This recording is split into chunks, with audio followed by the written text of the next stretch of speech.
অন্যতম হচ্ছে সিএফ মোটো। তো আমি এক এক করে সিএফ মোটর যতগুলো বাইক আছে সবগুলো বাইকের প্রাইসটা আপনাদেরকে জানানোর চেষ্টা করব। SR300 4,58,500 টাকা। SR250 স্পেশাল এডিশন আপনারা যদি অর্ডার করেন তাহলে কিন্তু আপনাদেরকে স্পেশাল এডিশনও এনে দেওয়া যাবে। আর এটার প্রাইসটা রাখা হচ্ছে বাংলাদেশে 3,88,500 টাকা। NK300 যেটা বাংলাদেশে নতুন মাত্র লঞ্চ হলো সেটার দাম হচ্ছে 4,28,500 টাকা।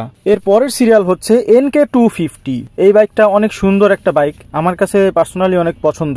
এই বাইকটার প্রাইসটা কিন্তু রাখা হয়েছে 3,48,500 টাকা। এর পরের বাইকটা হচ্ছে CLC250। এই বাইকটার প্রাইসটা রাখা হয়েছে 4,48,500 টাকা।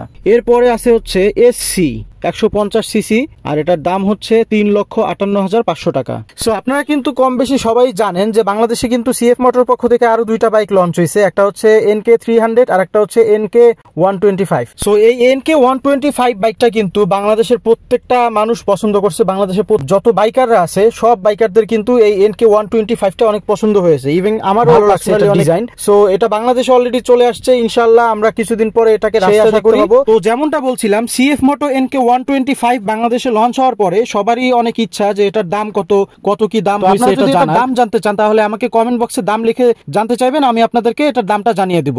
আসসালামু আলাইকুম দর্শক বন্ধুরা, বাংলাদেশে কিন্তু হায়ার সিসি যখন থেকে পারমিশন পাইলো তখন থেকে কিন্তু বাইক কোম্পানি যারা আছে সবাই কিন্তু চাচ্ছে যে যাদের হায়ার সিসি যত বাইক আছে সেই বাইকগুলোকে কিন্তু তারা বাংলাদেশে লঞ্চ করতে চাচ্ছে। সো রীতিমতো কিন্তু আমরা দেখতে পাচ্ছি অলরেডি অনেকগুলো বাইক ব্র্যান্ড কিন্তু বাংলাদেশে অনেক ধরনের বাইক কিন্তু তারা লঞ্চ করে ফেলেছে। তার মধ্যে